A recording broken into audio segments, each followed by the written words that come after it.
Assume that this matrix A is row equivalent to B. Find basis for null A and column A. We know that null A is a subspace of A, and so is column A. Okay, A is row equivalent to B. If you look at B closely, this is in row echelon form. So we do the row reduction. Suppose we did the row reduction and got this. Okay, so B is in row echelon form. Now the basis for column A is easy. So column A, so it will be A basis, because we can have more than one basis for the same.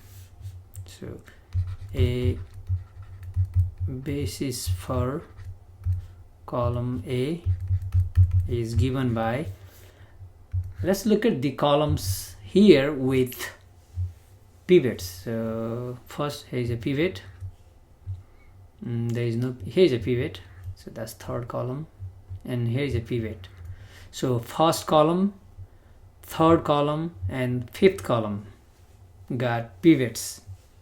So the corresponding columns, so I said first to first, third and fifth. So first, third and fifth.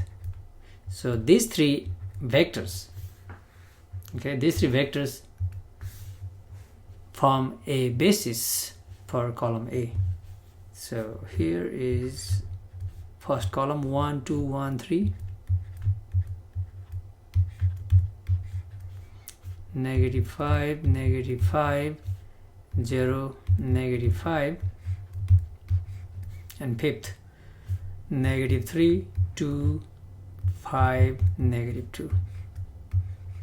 That's easy. Now to find a basis for null A, so null A means we need to solve this equation AX equals 0. Okay, in fact we can use B, because after we row reduce A, we're gonna get B. So that is same as this one. Okay, so let's do it. So Bx equals 0. So from here we have now C1, let's say C1, C2, C3, C4, C5, or you can say X1, X2, X3, X4, and X5. So when we solve this, where X is X1, X2, X3, X4, X5, from the last row, there is nothing here. So we got pivot here, here, and here. So second variable is free, and fourth variable is free. So this one is nothing.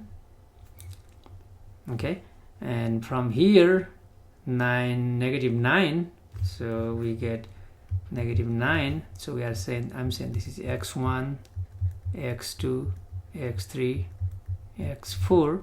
This is X5. So -9 X5 is 0. So this X is in fact X1, X2, X3, X4, X5. Okay, -9 X5 is 0. That means divide by -9, so X5 0. Okay, so we got, now from the second row, 5x3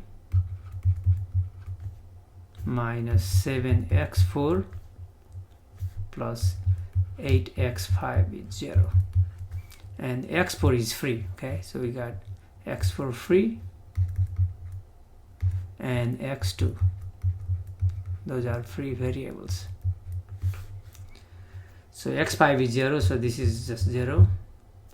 So x3 is then what? Move this over, 7x4 over 5. So 7 over 5x4, where x4 is free. That's from second row. From the first row, we're gonna get now 1x1. So x1 plus 2x2, 0x3 not needed, plus 4x4 plus 5 x5, so x4, this is x4 equals 0, but x5 is 0, so this is 0.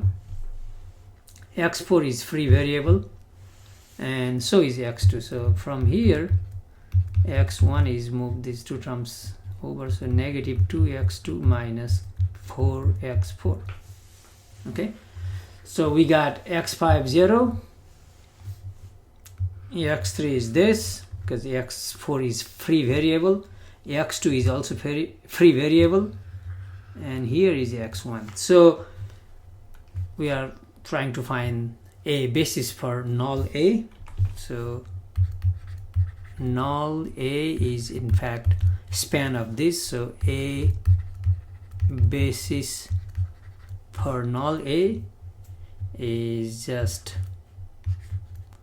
x1, x2, x3, x4, x5, which is, we got x1 is negative 2x2 minus 4x4, x2 is free, just x2, x3 is 7/5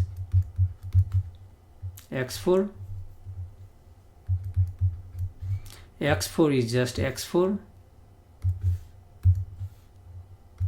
Okay, x1, x2, x3, x4, and x5 we found 0. Okay, so we got two free variables here. We can write in this way. We can factor x2 out and take that away, so that will be x2 means negative 2, 1 in the second, there is no x2, so 0, there is no x2, 0, 0. Okay, and from here we can factor x4 out. From the first term, negative 4, there is none, 7/5, 1, and 0. Okay, and we can just take x2 and x4 out because they are arbitrary constants. So these two vectors form a basis for null of A, nullity of this vector.